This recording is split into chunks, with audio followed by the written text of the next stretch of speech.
I want to first make a special greeting to Leslie's life partner, Minnie Bruce Pratt.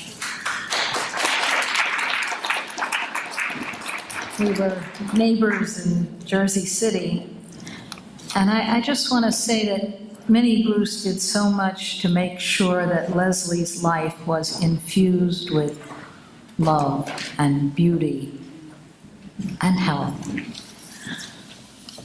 I was staffing the Workers' World office the day Comrade Leslie arrived in New York from Buffalo, maybe 40 years ago.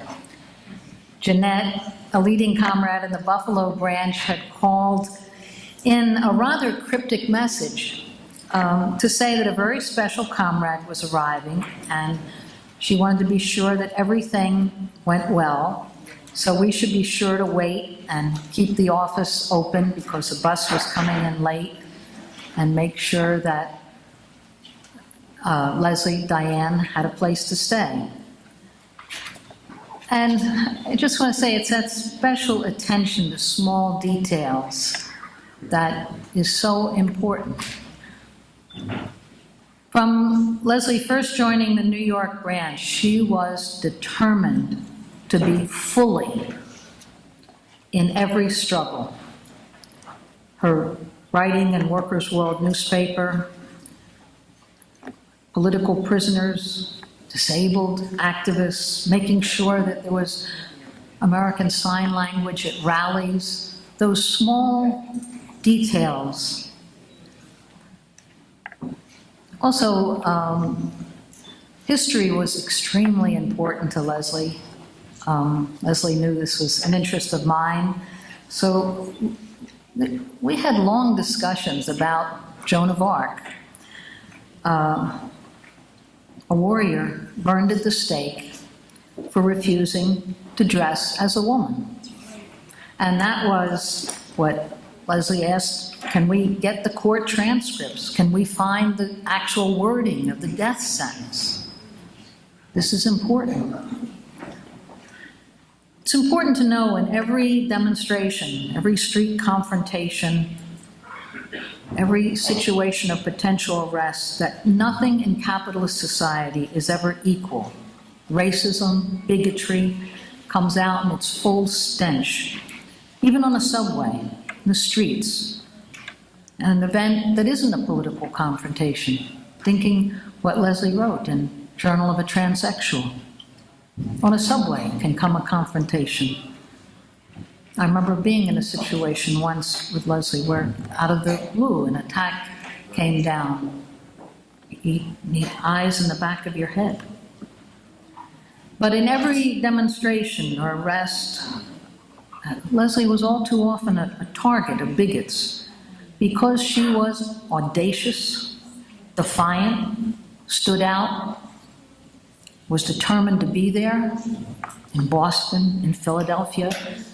Difficult issues, anti-racist struggles for Palestine, for Cuba. A warrior. I remember an early arrest at a street action. Leslie, I think, was just newly here in New York, and there was an arrest, a whole group of us, 8 women arrested, but Leslie was taken to a different cell in a different part of the jail. And we were frantic what that meant with the police. And began chanting and yelling nonstop, hands off, to the cops, and later refused to be signed out or released until Leslie was released, because we knew to leave her in the hands of the cops for even a minute. And we realized we had been naive to make no special arrangement in advance, that this is something that always has to be kept in mind.